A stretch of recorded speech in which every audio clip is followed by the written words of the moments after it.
ప్రాంత ప్రజలకు శుభవార్త. ప్రార్థనాశక్తి తైలాభిషేక ఆరాధన ప్రతి నెల మొదటి బుధవారం. సమయం ఉదయం 10 గంటల నుండి. NK highway grounds, Autonagar, Gudem highway bypass road, Tadepalligudem. ప్రార్థనాశక్తి తైలాభిషేక ఆరాధన ప్రతి నెల మొదటి గురువారం. సమయం ఉదయం 10 గంటల నుంచి. స్థలం తూర్పుగోదావరి జిల్లా అమలాపురం దగ్గర ఉప్పలగుప్తంలో.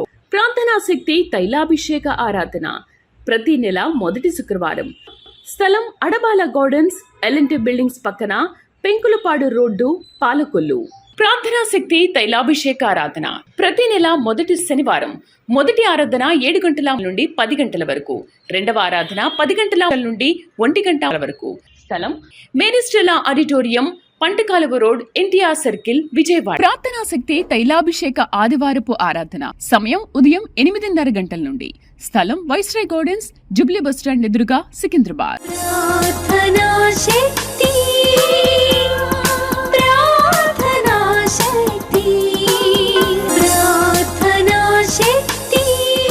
ప్రార్థనాశక్తి తైలాభిషేక ఆరాధన ప్రతి నెల 2వ మంగళవారం. సమయం ఉదయం 10 గంటల నుండి. Sri convention hall, CR Reddy women's college, Vatluru, Eluru. ప్రార్థనాశక్తి తైలాభిషేక ఆరాధన ప్రతి నెల 2వ బుధవారం. సమయం ఉదయం 9 గంటల నుండి. స్థలం airport road, quarry market, Renuka apartment దగ్గర, రాజమండ్రి. ప్రార్థనాశక్తి తైలాభిషేక ఆరాధన ప్రతి నెల 2వ గురువారం. సమయం ఉదయం 10 గంటల నుండి. స్థలం సుబ్బలక్ష్మి కళ్యాణ మండపం, railway new colony, Srikanya theatre, Visakhapatnam. ప్రార్థనాశక్తి తైలాభిషేక ఆరాధన ప్రతి నెల 2వ శుక్రవారం. సమయం ఉదయం 10 గంటల నుండి. స్థలం కాపు కళ్యాణ మండపం, ఎన్ఎఫ్సిఎల్ రోడ్, ఆర్టీఓ ఆఫీస్ పక్కన, ఆర్ఆర్ నగర్, కాకినాడ. ప్రార్థనాశక్తి తైలాభిషేక ఆరాధన ప్రతి నెల 2వ శనివారం. సమయం ఉదయం 10 గంటల నుండి. స్థలం కూరగాయల మార్కెట్ ఎదురుగా, government degree college road, Ravulapalem. Yesayya నామములో మీకు వందనాలు తెలియపరుస్తూ ఉన్నాను. ప్రియులరా, ఈ దినము కొరకు దేవుడు సిద్ధపరిచిన వాగ్దానాన్ని మనం స్వాధీనపరచుకుందాం. ప్రభువా, నువ్వు నాతో మాట్లాడవా, నన్ను దర్శించు, ఈ సమయంలో నీ సహాయం నాకు చాలా అవసరం బాబు అని అడుగుతున్నావు కదా. దేవుడు నీ ప్రార్థన ఆలకించి ఉన్నారు. ప్రభు మీ ప్రార్థన ఆలకించి పరలోకము నుండి ఈ ప్రార్థనా శక్తి ద్వారా మీకు బలమైన వాగ్దానాన్ని ప్రకటిస్తూ ఉన్నారు. ఏంటంటే పరిశుద్ధ గ్రంథముల నుండి సామెతల గ్రంథము 3వ అధ్యాయము 8వ వచనం ద్వారా ప్రభు మిమ్మల్ని దర్శిస్తూ ఉన్నారు. Proverbs chapter 3 verse 8. నీ దేహమునకు ఆరోగ్యమును, నీ ఎముకలకు సత్తువయు కలుగును. ఎగిరి గొంతులేసే అంత బలమైన మాట ప్రభు ఇచ్చారు. నీ దేహమునకు ఆరోగ్యము, నీ ఎముకలకు సత్తువయు కలుగును. ఈ మధ్య నా పరిస్థితి అంత తారుమారు అయిపోయింది. నా ఆరోగ్యం సరిగా లేదు. నేను ఎంతకాలం బ్రతుకుతానో నాకు అర్థం కావదు. ఏదో వచ్చింది, నాకు రోగం వచ్చింది, లేకపోతే ఏదో దెయ్యం పట్టుకుందేమో, లేకపోతే నాకు ఎవరైనా చేతబడి చేశారో, ఎవరు ఏదో చేశారు, ఏదో బలహీనత, నాకు ఏదో బలహీనత అని అనుకుంటున్నావు కదా. దేవుడు నీ కష్టాన్ని చూచి పరలోకము నుండి సహాయం చేస్తూ ఉన్నారు. ఏంటంటే వెంటనే ఈ సమయంలోనే నీ శరీరం అంతటికి దేవుడు ఆరోగ్యమును కలగజేస్తూ ఉన్నాడు. అరుగుదల సమస్యతో బాధపడుతున్నావా? అంతా కూడా నెమ్మది లేదు నాకు. తింటే ఒక బాధ, తినకపోతే ఒక బాధ. నా పరిస్థితి ఇలాగ అయిపోయింది. నా ధనమంతా హాస్పిటల్కి, డాక్టర్లకి ఖర్చు అయిపోతూ ఉంది. ఏంటి నా పరిస్థితి? ఇలాగ ఎంతకాలం బ్రతకాలి నేను? ఏంటి ఈ పెయిన్స్, ఏంటి ఈ బాధలేంటి అని అనుకుంటున్నావు కదా. దేవుడు మరలా బలమైన ఆరోగ్యము నీకు అనుగ్రహిస్తూ ఉన్నారు. ఈ క్షణమే, ఈ దినమే, ఈ రోజు, ఈ క్షణమే వాక్యం వింటున్నావు కదా. పరిశుద్ధాత్మ శక్తి నేను తాకునుగాక. యేసు ప్రభువారు మనం ముట్టిన వెంటనే మనం అద్భుతమైనటువంటి స్వస్థతను కలిగి ఉంటాం. యేసు ప్రభువారికి ఒక మంచి విలువైన మనిషి కపెర్నహూములో ఉండేది. ఆ కపెర్నహూములో ఆమె ఏం చేసిందంటే, యేసుప్రభు వారు కపెర్నహూముకి వచ్చినప్పుడు, అంటే యేసుప్రభు వారు 2000 సంవత్సరాల కన్యమరి గర్భాన్ని జన్మించినప్పుడు శరీరధారిగా ఉన్నప్పుడు కపెర్నహూముకి వెళ్తూ ఉండేవారు. సముద్ర తీర ప్రాంతంలో ఉంది బాగా, అంటే సీషోర్లో అక్కడ ఉంటుంది. ఆ ప్రాంతానికి ఎక్కువ సువార్తకు వెళ్తూ ఉండేవారు. ఆ ప్రాంతానికి వెళ్ళినప్పుడు గలిలయ దగ్గర అక్కడ కపెర్నహూము అనే ఒక ఊరు ఉంది. ఆ కపెర్నహూము దగ్గర మరి పేతురు అత్తగారు అని రాశాడు బైబిల్ పరిశుద్ధ గ్రంథంలో. ఆమె యేసుప్రభు వారిని బాగా చూసేది అనమాట. ఎలా చూసేదంటే, యేసుప్రభు కపెర్నహూముకి వస్తున్నారంటే వేడివేడిగా చేపలు మంచిగా కాల్చి డ్రై ఫిష్ కింద బాగా చేసి, ఇంకా మరి స్వీట్ హాట్ పెట్టిదో మరి ఏంటో తెలియదు కానీ చాలా అతిథిగా చూస్తూ ఉండేది. యేసుప్రభు వారిని మంచి మర్యాద చేస్తుండే. యేసుప్రభు వారు కూడా అన్నీ అక్కడ దొరుకుతాయి కదా అని చెప్పి ఆయన కూడా అక్కడికి వెళ్తూ ఉండేవారేమో బహుశా. ఎందుకంటే ఊరంతా తిరిగి అందరికీ సువార్త ప్రకటించి కపెర్నహూములో పేతురు అత్తగారింటికి వెళ్ళేవారు. నేను కూడా ఆ ఇంటికి వెళ్ళాను. ఇప్పుడు కూడా కపెర్నహూములో పేతురు అత్తగారు ఇల్లు ఉంది. యేసుప్రభు వారు ఎక్కడున్నారు, ఎక్కడికి వెళ్ళారని వాక్యం చదివిన తర్వాత నేను రీసెర్చ్ చేయడానికి వెళ్ళాను. నేను కూడా ఆ ప్రదేశానికి వెళ్ళాను, చూశాను కాబట్టి మీకు చెప్తున్నాను. అక్కడికి వెళ్ళినప్పుడు ఆ పేతురు అత్తగారు యేసుప్రభు వారికి ఎంతో మర్యాద చేసేది. యేసుప్రభు వారు ఆ మర్యాదకి, అలాగే ఆమె పెట్టినటువంటి ఆ ప్రేమ విందుకి ఎంతో సంతోషపడుతుంటాడు. అయితే ఒకరోజు ఏమైందంటే, అంత సువార్త ప్రకటించి మంచి భోజనం జరుగుతుందని యేసుప్రభు వారు అందరూ సైన్యం, ఆ శిష్య బృందం వస్తూ ఉంటే, ఆ రోజు ఆమెకి చాలా ఫుల్ ఫేవర్ అనమాట. దగ్గరగా 102 పైనే ఉండొచ్చు. అంటే బైబిల్ ఏమన్నాడంటే ఆమె జ్వరముతో బాధపడుతుందన్నాడు. యేసుప్రభు వారు వెళ్ళేటప్పటికి యేసుప్రభు వారికి వందనం చెప్పడానికి కూడా ఆమెకి బాడీ సపోర్ట్ చేయట్లేదు. అంటే ఆమె దేహం అంతా బలహీనపడిపోయింది, అనారోగ్యంతో ఉంది. ఆ సమయంలో ఏమా అని అంటాడు యేసుప్రభు. అంటే అక్కడ వ్యాఖ్యానం అంతా చూస్తే, అయ్యా నా పరిస్థితి ఇలా ఉంది, బాగాలేదు, నేను ఏం చేయలేకపోతున్నానని మాట్లాడిన సందర్భం చాలా ఉంటుంది అనమాట అక్కడ. అయితే యేసుప్రభు వారు పేతురు అత్తగారి దగ్గరికి వెళ్ళి అమ్మా అని చెప్పి జస్ట్ అలా ముట్టుకున్న వెంటనే జ్వరము ఆమెను విడిచిపోయింది అన్నాడు. అంతే. దేవునికి మహిమ కలుగును గాక. యేసుప్రభు వారు పేతురు అత్తని అలా ముట్టిన వెంటనే జ్వరము ఆమెను విడిచిపోయింది. అది యేసునామములో శక్తి. ఆ రోజుల్లో శరీరధారిగా ఉన్నప్పుడు జరిగిన గొప్ప కార్యము మరలా నీ జీవితంలో ఈ దినాన్ని ఆయన నిన్ను తాకుతూ ఉన్నాడు. నిన్ను స్వస్థపరిచే యెహోవాను నేనే అని మాటిచ్చారు. ఈరోజు నీ దేహమునకు బలమైన ఆరోగ్యం దేవుడు అనుగ్రహిస్తూ ఉన్నాడు. ఏ బలహీనుల కొరకు నువ్వు ప్రార్థిస్తున్నావో వారికి కూడా దైవిక స్వస్థత, ఈ వాగ్దానము మొత్తం మీ కుటుంబ సభ్యులందరికీ ప్రాప్తించునుగాక. ఏంటంటే నీ దేహమునకు ఆరోగ్యము ఎన్నున్నా, అన్ని చూడాలన్నా, అనుభవించాలన్నా, దేవుని స్తుతించాలన్నా ఆరోగ్యం చాలా అవసరమైనది. ఆరోగ్యం కొరకు చాలామంది యోగా చేస్తారు, కొందరు ఆసనాలు వేస్తారు, సాధన చేస్తుంటారు. ఎన్ని చేసినా దైవికమైన ఆరోగ్యం రావాలి. ఆమెన్. దేవునికి మహిమ కలుగును గాక. చాలామంది జిమ్ చేస్తూ చనిపోతున్నటువంటి సెలబ్రిటీస్ని మనం చూస్తున్నాం. చాలామంది సాధనలో ఉండగా చాలామంది చనిపోతుంటారు. కొందరు రన్నింగ్లో ఉండగా చాలామంది గుండె ఆగిపోవటం, హార్ట్ ఫెయిల్యూర్స్ మనం చూస్తూ ఉన్నాం. కానీ ఈ దినాన్ని పరిశుద్ధాత్ముడు పరలోకము నుండి నిన్ను స్వస్థపరచుచున్నారు.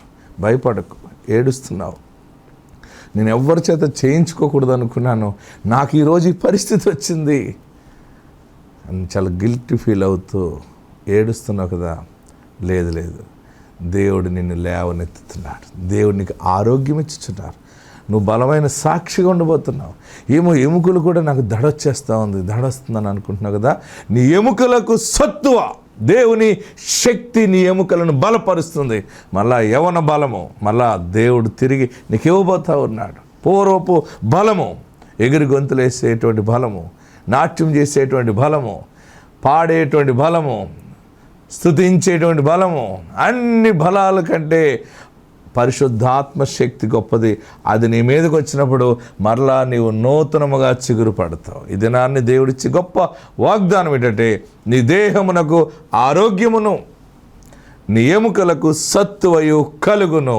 పరిశుద్ధాత్మ దేవుడు మిమ్మల్ని బాగు చేశాడు. ఆత్మ మీకు తోడైండును గాక. ఆమెన్.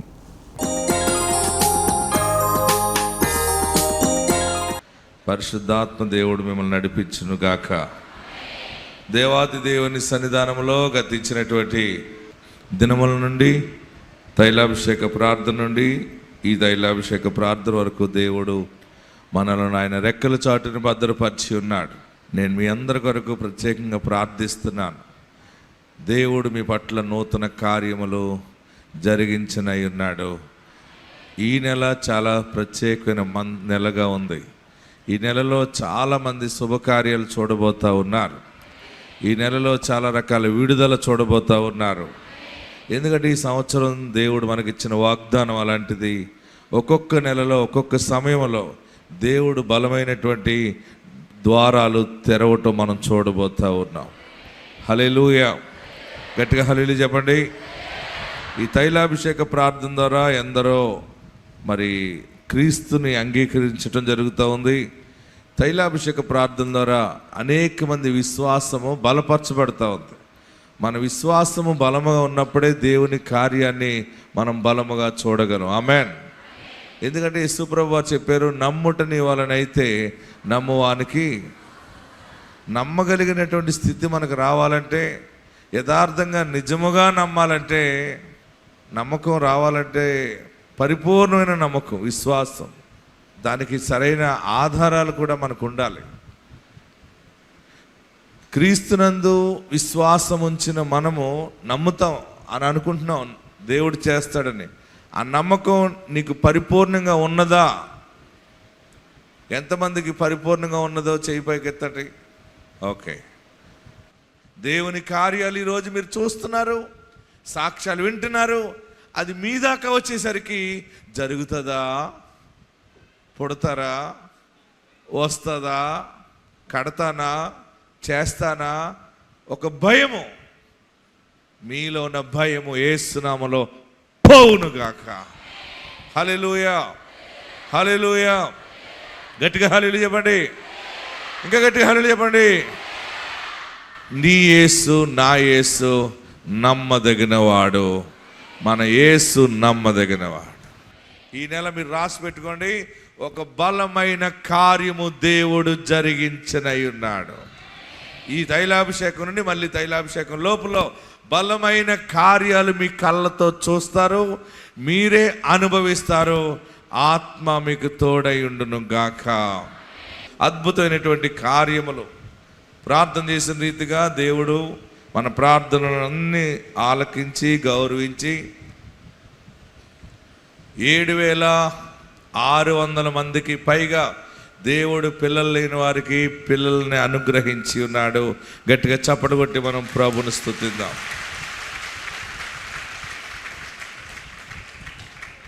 నంద్యాలలో బలమైనటువంటి పరిచర్యని దేవుడు కొనసాగిస్తూ ఉన్నారు. మీరు స్క్రీన్ మీద చూడొచ్చు. బహుజన సమూహం, ఎన్నో వేల మంది ప్రజల్ని ఆ ప్రదేశానికి దేవుడు నడిపించి బలమైన కార్యములు అక్కడ జరిగిస్తూ ఉన్నారు. మరి కొన్ని సాక్ష్యాలు విందాం. కడపలో 12 సంవత్సరాలు పెండ్లైన 12 సంవత్సరాల తర్వాత గర్భఫలం వచ్చిందని ఎలుగెత్తి సాక్ష్యం చెప్పారు. పేరు శిరీష, భర్త పేరు కాశీ. వీరు లింగాపురం ప్రొద్దుటూరు నుంచి ఇక్కడ కడప తైలాభిషేకానికి వచ్చారు. వారికి వివాహం జరిగి 12 సంవత్సరాలు అయింది. అయినా తన గర్భఫలం పొందుకోలేదు. వారు ఎప్పుడు ఏ హాస్పిటల్కి అది వెళ్ళడం చూపించుకోవడం జరగలేదు. కానీ వారి ఊరు నుంచి ఇక్కడ అనేక మంది తైలాభిషేకానికి వస్తున్నారు. అలాగే ఇక్కడ సాక్ష్యాలు కూడా వారు విని ఇక్కడ కడప తైలాభిషేకానికి వారు రావడం జరిగింది. వచ్చి దైవజనులతో ప్రార్థన చేయించుకున్న తర్వాత దేవుడు తనకి కుమారుని ఇచ్చారని వారు సాక్ష్యం చెప్తున్నారు. వివాహం జరిగిన 12 సంవత్సరాలకి దేవుడు వారికి గర్భఫలాన్ని ఇచ్చాడు, కుమారుడు పుట్టాడని వారు చెప్తున్నారు. ఈ సాక్ష్యం దేవుడు దీవించును గాక. 12 సంవత్సరాలకి దేవుడు అద్భుతమైనటువంటి గర్భఫలం ఇచ్చి బ్లెస్ చేసి ఉన్నారు. తర్వాత 3 ఆడపిల్లలు పుట్టారు తైలాభిషేకానికి రాకముందు. వారు 3 ఆడపిల్లల తర్వాత బాబు కావాలని, మొదటి నుంచి బాబు కావాలని ఆశపడినట్టున్నారు. మరి తైలాభిషేకానికి వచ్చి ఏది అడిగితే దేవుడు ఇస్తున్నాడు కదా, మాకు మగబిడ్డ కావాలని ఆమె ఎంతో ఆశతో వచ్చి దేవుని సన్నిధిలో ప్రార్థన చేసుకుంటే దేవుడు ఆమె మొర ఆలకించాడు. తైలాభిషేక ప్రార్థనలో దీవెన ప్రకటించినప్పుడు దేవుడు 4వ సంతానముగా మగబిడ్డను దేవుడు ఇచ్చాడు. అది ఎలా జరిగిందో ఆమె సాక్షి చెప్తారు. ఇందాం. మాది ప్రొద్దుటూరు. నా కుమార్తెకు 3 ఆడపిల్లలు. 3 ఆడపిల్లల్లో ఒక కుమార్తె చనిపోయింది. ఇంకా వద్దు అని అందరు అన్నారు. నేను కువైట్లో ఉండేటప్పుడు లైవ్ చూసేదాన్ని. ఈ లైవ్ చూసి నా కుమార్తెకు నేను చెప్పినాను, నువ్వు ఖచ్చితంగా ప్రార్థనకి వెళ్తే ఆ మందిరానికి వెళ్ళి అక్కడ ప్రార్థన చేయించుకో, మగబిడ్డ పుడతాడు అని చెప్పినాను. ఆ నమ్మకంతో నా బిడ్డ 4వ కాన్పు ఉంచుకునింది, మగబిడ్డ పుట్టినాడు. ఈ సాక్ష్యం దేవుడు దీవించును గాక. ఎంత గొప్ప విశ్వాసం చూడండి. మీకు ఏ బిడ్డ కావాలన్నా దేవుడు ఇస్తాడు. నీకు ఏ ఇల్లు కావాలంటే ఆ ఇల్లు ఇస్తాడు. ఎలాంటి భవిష్యత్తు కావాలని ఇస్తాడు. ఇచ్చేవాడి దగ్గర నువ్వు పుచ్చుకోవాలంటే ఆయనకున్నటువంటి మనస్సును నీవు ధరించుకుంటే సరిపోతుంది. ఎప్పుడైతే మనం క్రీస్తు మనస్సును మనం ధరించుకుంటామో మనము క్రీస్తు వారం అయిపోతాం. ఆమెన్. ఆయన పరిశుద్ధుడు గనక మనము పరిశుద్ధతలో అడుగు పెట్టగలిగితే ఆయన ఆశీర్వాదాలకి మనము అర్హులుగా మారిపోతాము. ఆమెన్. మరొక సాక్ష్యం చూడండి. మరి క్యాన్సర్ వచ్చింది ఒక బిడ్డకి. క్యాన్సర్ 3rd స్టేజ్లో ఉంది. 3rd స్టేజ్లో ఉన్నటువంటి క్యాన్సర్ ఆ బిడ్డ ఎంత వేదన చెందుతూ దేవుని సన్నిధికి వచ్చింది. ఈ తైలాభిషేక ప్రార్థనలో ప్రార్థన చేస్తే 3వ స్టేజ్లో ఉన్న క్యాన్సరు ఆ బిడ్డని విడిచిపోయింది యేసునామంలో. ఆ బిడ్డ సాక్షి చెప్తారు చూడండి. ఎస్, నా పేరు సుప్రియ, మాది చాపాడు దగ్గర టీఓపల్లి గ్రామం. నాకు నాసోపెరినాక్స్ క్యాన్సర్ అనేసి 2022లో వచ్చింది. ముక్కు నుండి గొంతు నుండి తలకైతే వచ్చింది. 3rd స్టేజ్కి వచ్చేసింది. నోట్లోంచి బ్లడ్ పడతా సరిగా పూర్తిగా హెల్త్ పాడైపోయింది. ఆర్థికంగా మేము చాలా ఇబ్బంది పడ్డాము. ఆ టైంలో నేను చేసే ఆఫీస్లో మా సారు తోడుగా నిలబడి మాకు ఆర్థికంగా సహాయం చేశారు. తర్వాత అయినా కూడా నాకైతే నమ్మకం లేదు, బాగవుతుంది అనేసి, బాగుంటుంది అనేసి ఇక్కడికి మా ఫ్రెండ్ని కలవడానికి వచ్చాను. ఇక్కడికి వచ్చిన తర్వాత ఇదంతా చూసిన తర్వాత నాకు కూడా నమ్మకం వచ్చింది, బాగవుతుంది అనేసి. నెల ఇక్కడికైతే వస్తున్నాను, కానీ తర్వాత లాస్ట్ మంత్ వెళ్ళాలి చెకప్కి అనేసి అయ్యవారితో ప్రేయర్ చేయించుకొని వెళ్ళాను హాస్పిటల్కి. వెళ్ళే ముందు ప్రేయర్ ఆయిల్ నోట్లో వేసుకొని వెళ్ళాను. అంతా జయం జరుగుతుంది అన్నట్లు అయ్యవారు చెప్పినట్లే నాకు రిపోర్ట్ అంతా నార్మల్గానే వచ్చింది. ఇప్పుడైతే ప్రాబ్లం ఏం లేదండి. ఈ చిన్న సాక్ష్యం దేవుడు దీవించునుగాక. గట్టిగా చప్పటి కొట్టి ప్రభువును స్తుతిద్దాం. మరణకరమైన రోగమైన కూడా యేసు నామములో మనం ప్రార్థించినప్పుడు దేవుడు దానిని బాగు చేస్తాడు. మీలో ఎవరికైనా ఏదైనా బాధలున్నా భయపడకండి. ఏ విధమైన గడ్డలు వచ్చినా, చాలామంది స్త్రీలకు చెస్ట్లో గడ్డలు వచ్చినాయని, మెడ వాసిందని, థైరాయిడ్ అని, అలాగే పురుషులు కూడా చాలామంది గొంతు క్యాన్సర్ వచ్చిందని, నోరు కుళ్ళిపోవటం. మొన్న ఖమ్మంలో అయితే ఒక మనుషుడు నోరంతా కుళ్ళిపోయి పక్కంతా పెద్ద గాయం అయిపోయింది. ఆ మనుషుడికి ఎలా ప్రార్థన చేయాలో నాకు అర్థం కాలేదు. ఇలా ప్రార్థన తైలం తీసుకుని దాని మీద అలా జల్లి యేసు నామములో ప్రార్థన చేసాం. ఆశ్చర్యం ఏంటంటే ఈ నెల మొన్న చూసినప్పుడు ఆ గాయం అంతా కూడా కట్టుబడిపోయి తన భార్య అంటుంది, నా భర్త గాయం మొత్తం తగ్గిపోయింది అయ్యగారు, దేవుడు నా భర్తను బాగు చేశాడు అయ్యగారు అని. కుళ్ళిపోయిన వారిని కూడా బాగు చేస్తాడు ఆయన. ఎన్ని గొప్ప కార్యాలు! యేసు కార్చిన రక్తాన్ని మనము స్మరణ చేసుకున్నప్పుడు, ఆ యేసు నామాన్ని స్తుతించినప్పుడు ఆ శక్తి ఆటోమేటిక్గా మనకు వచ్చేస్తుంది అనమాట. మీరు భయపడకండి. ఎంత పెద్ద వ్యాధి వచ్చినా, ఎంత పెద్ద రోగం వచ్చినా మీరు భయపడొద్దు. యేసు మీకు తోడై ఉన్నాడు. హల్లెలూయా! గట్టిగా హల్లెలూయా చెప్పండి.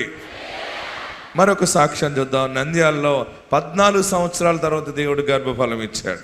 తన కోవెలకుంట్ల నుంచి ఇక్కడ నంద్యాల తైలాభిషేకానికి వచ్చారు. తనకి వివాహం జరిగిన తర్వాత మొదట ఒక కుమారుడు పుట్టాడు.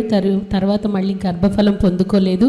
అప్పుడు టీవీలో మన ప్రార్థనా శక్తి వాక్యం చూసి నంద్యాలలో తైలాభిషేకం జరుగుతుందని తను తెలుసుకొని ఇక్కడ తైలాభిషేకానికి రావడం జరిగింది. వచ్చి దైవజనులతో తను ప్రార్థన చేయించుకున్నప్పుడు దైవజనులు ప్రార్థన చేశారు, గర్భఫలం పొందుకుంటామని చెప్పారు. చెప్పిన తర్వాత తను మళ్ళీ గర్భం ధరించడం జరిగింది. మొదట కుమారుడు పుట్టిన తర్వాత 14 సంవత్సరాలకి తను మళ్ళీ గర్భఫలం పొందుకున్నారు. ఇప్పుడు తను 8వ నెల గర్భిణీగా ఉన్నారని వారు సాక్ష్యం చెప్తున్నారు. ఈ సాక్ష్యం దేవుడు దీవించునుగాక. ఆమేన్. మీకు ఎవరికైనా ఏది కావాలన్నా ఇస్తాడైనా. మన దగ్గర ఏముందంటే దేవుని అభిషేకం మన దగ్గర ఉంది. అందరూ లేచి నిలబడండి. బలమైన ఆశీర్వాదంతో మనం ఎక్కడి నుంచి వెళ్ళబోతూ ఉన్నాం. చెర నుండి విడుదల దేవుడు ఇస్తూ ఉన్నాడు. ఎప్పటికీ నాకు విడుదల కావాలి. విడుదల ఎప్పుడు వస్తుంది? ఎవరు నన్ను బంధకము నుండి విడుదల చేస్తారని ప్రతి సమయము ఆలోచిస్తున్నావు కదా, ప్రయాణంలో ఆలోచిస్తున్నావు. దేవుడు నీ కుటుంబంలో, నీ కుటుంబ సభ్యులకి ఉన్న చెర నుండి విడుదల దేవుడు అనుగ్రహిస్తూ ఉన్నాడు. నీ బిడ్డకి విడుదల ఇస్తా ఉన్నాడు, నీ భర్తకి విడుదల ఇస్తా ఉన్నాడు, నీ భార్యకి విడుదల ఇస్తా ఉన్నాడు. సమస్తములో గొప్ప డెలివరెన్సీ, గొప్ప విడుదల యేసు నామములో నీ కుటుంబంలో జరగబోతోంది. రోగము నుండి విడుదల, అప్పుల ఆర్థిక దరిద్రత నుండి విడుదల, ఐశ్వర్యవంతులుగా మీరు మారుతారు. అలాగ 2 చేతులు పైకెత్తి ఆస్తిని అడగండి, ఐశ్వర్యాన్ని అడగండి, పెద్దగా అడగండి. అన్నిటిని అడిగే ముందు రక్షణ నీకుందా తెలుసుకో. ఇచ్చేవాడు రక్షకుడు, ఆ రక్షణ నీకు ముందు పొందుకున్నావంటే నువ్వు ఏది అడిగినా స్థిరముగా నీకు ఇస్తాడు. ముందు 2 చేతులు పైకెత్తి మీ పాపాలు ఒప్పుకోండి. యేసు నామములో మీ పాపాలు ఒప్పుకోండి.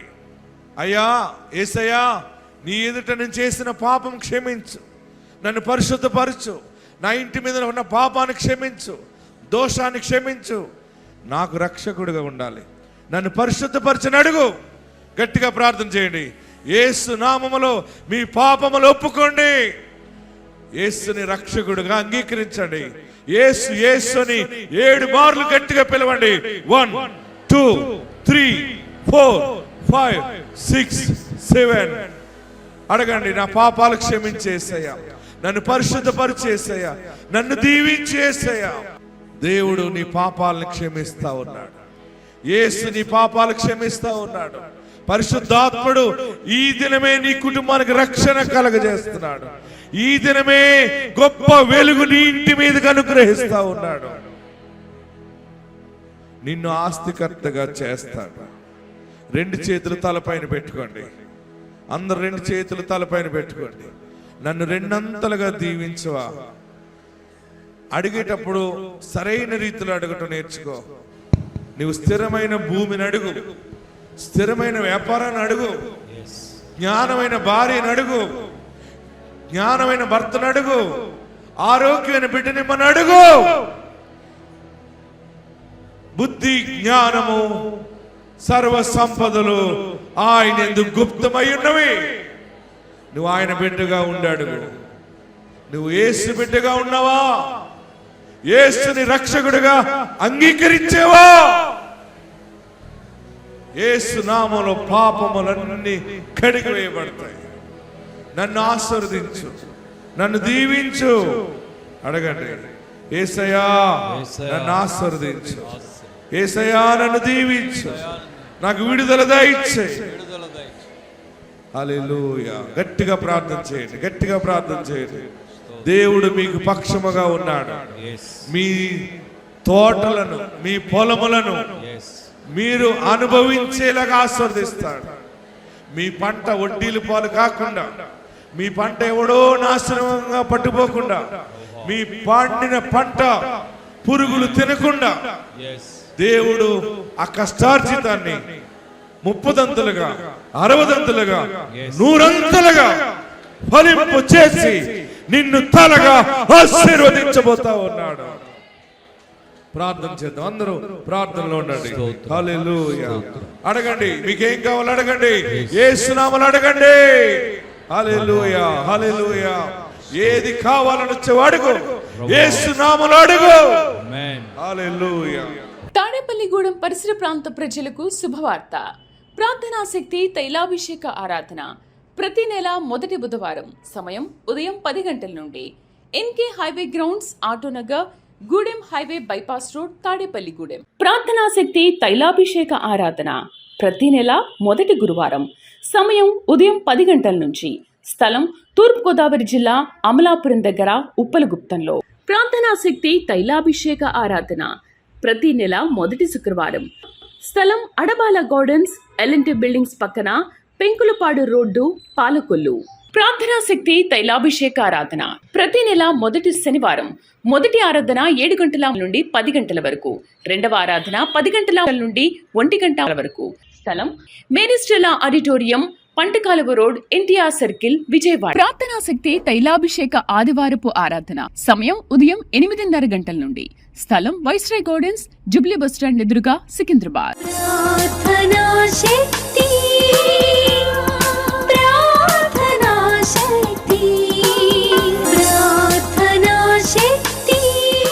ప్రార్థనాశక్తి తైలాభిషేక ఆరాధన ప్రతి నెల 2వ మంగళవారం. సమయం ఉదయం 10 గంటల నుండి.